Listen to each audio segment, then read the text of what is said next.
Hello বন্ধুরা, good morning. আমি সঙ্গীতা। আমার নতুন আর একটা ব্লগে তোমাদেরকে অনেক অনেক ওয়েলকাম আর ভালোবাসা। কেমন আছো তোমরা সবাই? আশা করছি ভালো আছো আর সুস্থ আছো। আমরাও না বেশ ভালো আছি।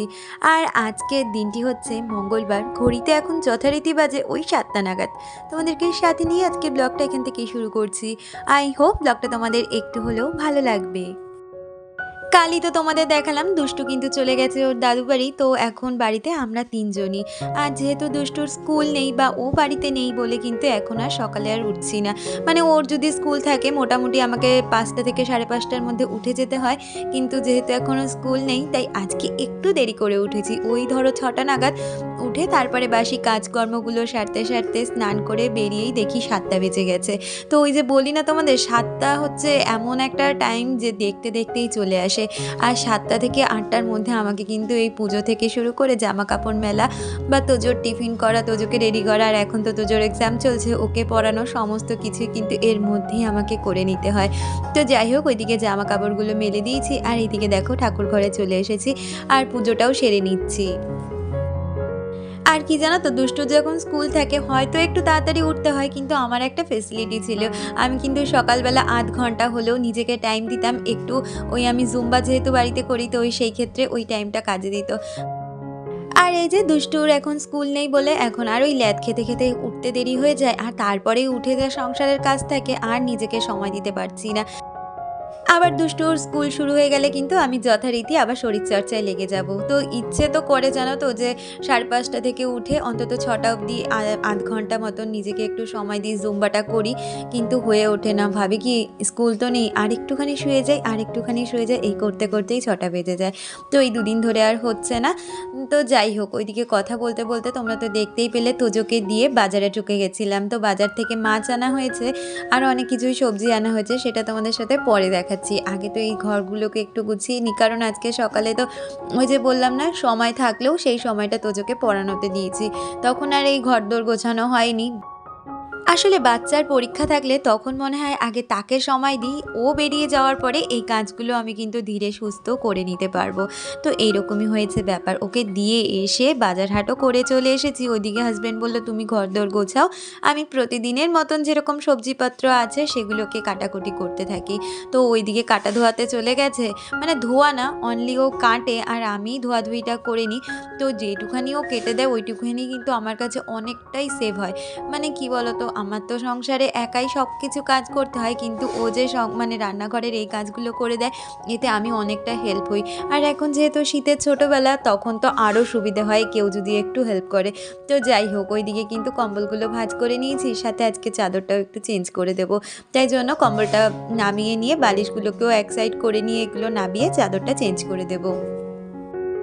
আমাকে নিশা কমেন্ট করেছে, সে লিখেছে খুব ভালো লাগলো ব্লগটা।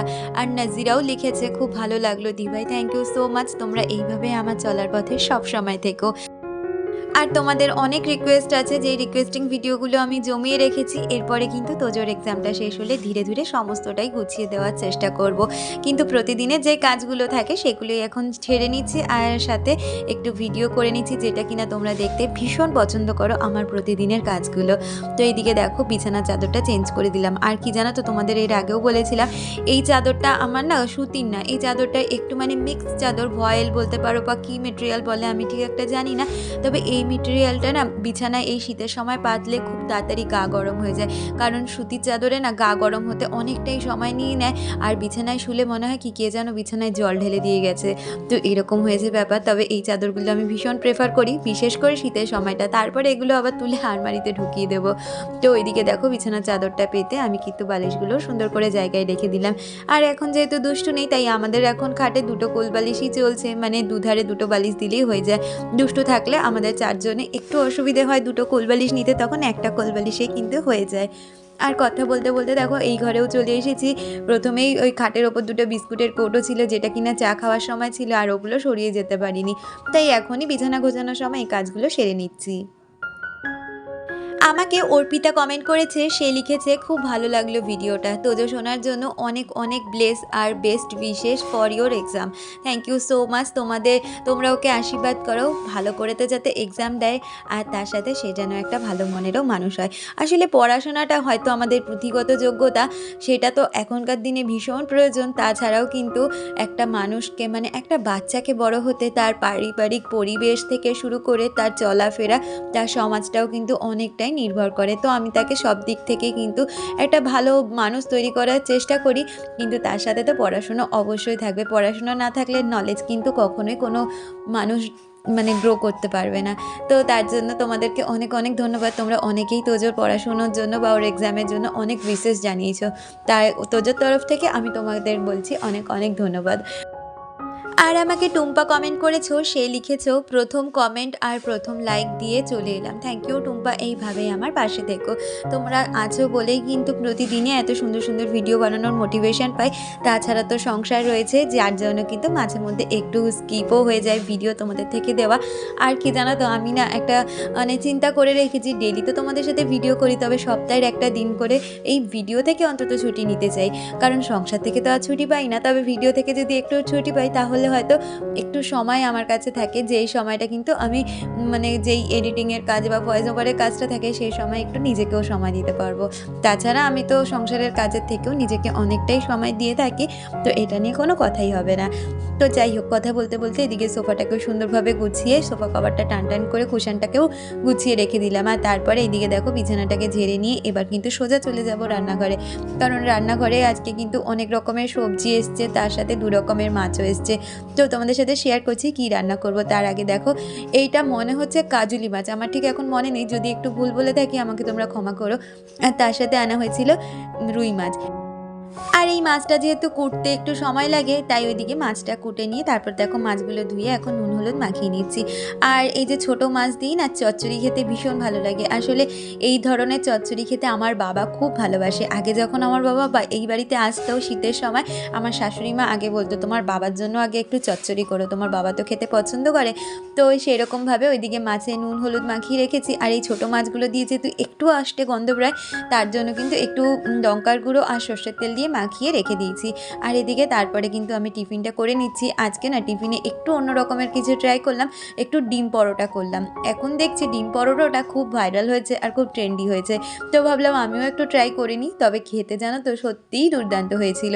প্রথমে আটাটাকে যেমন মাখি রুটির জন্য সেরকম মেখে এরকম মানে ত্রিকোণ আকার করে বেলে নিয়েছি। আর তারপরে একটা পাত্রে ডিম ফেটিয়ে নিয়েছি, তার মধ্যে নুন, পেঁয়াজ কুচি আর একটু ধনেপাতা দিয়েছি, কারণ আমার হাজব্যান্ড কাঁচা লঙ্কা একদমই খেতে পছন্দ করে না, তার জন্য। আর তারপরে যেরকম আমরা ওই পাউরুটি দিয়ে মানে পাউরুটি টোস্ট করি, সেরকমভাবেই পরোটাগুলো দিয়ে তেলের মধ্যে ভেজে নিতে হবে। আর ওইরকম ডিম পরোটা হাজব্যান্ডকে দিয়ে দিয়েছি, সাথে আজকে লোক সামলাতে না পেরে আমিও সকালে একটা ডিম পরোটা ব্রেকফাস্ট করে নিয়েছি। আর তারপরেই দেখো এদিকে রান্নায় চলে এসেছি। প্রথমেই ছোটো মাছগুলোকে ভেজে নিয়েছি। আমি মাছগুলোর নাম বারবার করে বলছি না, কারণ হয়তো আমার একটু ভুল হতেই পারে, এটা কাজুনি মাছ ছাড়া অন্য মাছ হতেও পারে। তো মাছগুলোকে ভালো করে কড়া করে ভেজে নিয়েছি। আর তারপরে কড়াইয়ের মধ্যে কালো জিরে ফোড়ন দিয়ে তার সাথে একটু পেঁয়াজ আর সামান্য পরিমাণে রসুন ভেজে নিয়েছি। আর তারপরে এখানে সবজি হিসেবে দিয়েছিলাম ফুলকপি, আলু, শিম, পেঁয়াজকলি আর দিয়েছিলাম হচ্ছে বেগুন। তো সমস্ত সবজিকে একটু ভালো করে ভাজা ভাজা করে নিয়েছি। আর একটু ঢাকা চাপা দিয়ে রান্না করেছি, বেশি ভাজতে গেলে তো অনেকটাই তেল লেগে যাবে, তো একটু ঢাকা চাপা দিয়ে একটু সিদ্ধ সিদ্ধ মতন করে নিয়েছি। আর এখানে মশলা হিসেবে লঙ্কার গুঁড়ো, ধনের গুঁড়ো, জিরের গুঁড়ো, নুন, হলুদ এগুলো দিয়ে কিন্তু রান্না করে নিয়েছি। আর সামান্য পরিমাণে জল দিয়েছিলাম, কারণ একদম না হলে শুকনো শুকনো হয়ে যাবে। আর এগুলো যখন হয়ে গেছে, আর আজকে একটু কড়াইশুঁটি আনা হয়েছিল, সেটাও দিয়ে দিয়েছিলাম। তারপরে নামানোর আগে মাছগুলো দিয়ে ভালো করে মানে নাড়িয়ে আবারও একটু ঢাকা চাপা দিয়ে রান্না করে নিয়েছি। আর নামানোর আগে সামান্য মিষ্টি আর একটু ধনেপাতা কুচি দিয়ে নামিয়ে নিয়েছি। তবে এইরকম চচ্চড়ি খেতে না সত্যিই খুব ভালো লাগে। আমাদের বাড়িতে এত রকমের সবজি দেয়, তোমরা চাইলে কিন্তু শুধু পেঁয়াজকালি আলু দিয়েও করতে পারো, সেটাও খেতে খুব ভালো লাগে। আর তারপরে দেখো এদিকে রুই মাছগুলোকে একের পর এক ভেজে নিয়েছি। আর বাজার থেকে আনার সময় আজকে 4 পিস মাছ আনা হয়েছে। আমাদের মনেই নেই যে দুষ্টু বাড়িতে নেই। আসলে ওকে ভীষণ মিস করি, শুধু তোজোর জন্য ওকে আমি পাঠিয়েছি, না হলে সত্যি কথা বলতে ওকে আমি 2-3 দিনের জন্য পাঠাতাম না। আসলে তোজোটা তো অনেকটাই ছোট, দিদির পরীক্ষা শেষ হয়ে গেছে, ওর দিদি তো আর পড়বে না, আর ওর দিদি যদি না পারে ওই বা কী করে পড়াশুনো করবে। তো মানে ও তো বলবে সবসময় দিদি পড়ছে না আমি কেন পড়বো। তো এই ব্যাপারটার জন্যই দুষ্টুকে একমাত্র পাঠানো। তো সেটা বাদ দাও, এখন দেখো কথা বলতে বলতে মাছগুলোকে ভেজে নিয়েছি। আর এই মাছের না আজকে একটু কষা কষা টাইপের রান্না করব। তো তার জন্য না আলুটা আমি আগে থেকেই সিদ্ধ করে নিয়েছিলাম আর আলুটাও ভেজে নিয়েছি। তারপরে কড়াইতে কিন্তু আমি গোটা জিরে ফোড়ন দিয়ে বেশ কিছুটা পেঁয়াজ ভেজে নিয়েছি, সাথে রসুন আর আদাটাকেও পেস্ট করে নিয়েছি, যেটা পেঁয়াজ ভাজার পরে সুন্দরভাবে দিয়ে মশলাটাকে কষিয়ে নেব। আর বেসিক যে মশলাগুলো দিই, নুন, হলুদ, কাশ্মীরি লঙ্কা, লঙ্কার গুঁড়ো, জিরের গুঁড়ো, এগুলো দিয়ে নাড়িয়ে চাড়িয়ে মশলাটা কষিয়ে একটু টমেটো আর কাঁচা লঙ্কা দিয়ে ভালো করে নাড়িয়ে চাড়িয়ে মশলাটা কষিয়ে নিচ্ছি। এতে না সামান্য পরিমাণে জল দেবো, খুব একটা ঝোল রাখবো না, তাই জন্য বললাম একটু কষা কষা করে রান্না করব। কারণ এই পাকা মাছ না একটু পেঁয়াজ রসুন দিয়ে আর ধনেপাতা কুচি দিয়ে খুব ভালো লাগে এরকমভাবে খেতে। এই যে দেখো আমার কিন্তু মশলাটা বেশ সুন্দরভাবে কষানো হয়ে গেছে। আর এখানে মাছগুলো দিয়ে ভালো করে নাড়িয়ে চাড়িয়ে নেব। আর তারপরে সামান্য পরিমাণে একটু গরম জল দিয়ে রান্নাটা সেরে নেব। আর তোমরা দেখতেই পাও আমি কিন্তু বেশিরভাগ রান্নাই এরকম ঢাকা চাপা দিয়ে করি। এতে না যে রান্নাটা করি সেটাও খুব সুন্দর সুসিদ্ধ হয়, আর মানে গ্যাস খরচাটাও বলতে পারো অনেকটাই কম হয়। তো আমাকে ঝিলি কমেন্ট করেছে, ঝিলি লিখেছে সন্ধেবেলায় ধুনো দিতে সত্যিই খুব ভালো লাগে, মনের মধ্যে একটা শান্তি শান্তি আসে। তোজো সোনা খুব ভালো করে এক্সাম দিও, best of luck. Thank you so much ওর তরফ থেকে আমি তোমাদের জানিয়ে দিচ্ছি। অনেক অনেক ধন্যবাদ তোজোর জন্য এতটা চিন্তা করার জন্য। আর তোজো তোমাদের কমেন্টগুলো পেলে না ভীষণ খুশি হয়, যদিও বা ছোটো কিন্তু অনেকটাই ও বোঝে। আর মিতালি দি আমাকে কমেন্ট করেছে, দিদি লিখেছে খুব ভালো লাগলো ভিডিওটা, তুমি ভিডিও না দিলে ভালো লাগে না। তোজো খুব ভালো করে পরীক্ষা দিও, ভালো থেকো, ভালোবাসা নিও। থ্যাংক ইউ সো মাচ দিদি এইভাবে আমার পাশে থাকার জন্য। আর সুস্মিতা দি কালকে একটা কমেন্ট করেছো, দিদি আমি কমেন্টটা পড়লাম না, কারণ সত্যি আমার কমেন্টটা শুনে খুব খারাপ লেগেছিল। তো সেটা নিয়ে আমি আর কোনো কথা বলতেও চাই না আর কথা বাড়াতেও চাই না, কারণ দেখো এক একজন মানুষের এক এক রকমের মানসিকতা থাকে, তাই না? তা ওইটা নিয়ে আর কথা না বলাই ভালো। আর মামনি আমাকে কমেন্ট করেছো, তুমি আমাকে অনেক অনেক লাভ রিয়াক্ট করেছো, তার জন্য তোমাকে অনেক ভালোবাসা। তোমরা চাইবো এইভাবেই আমার চলার পথে সব সময় থেকো।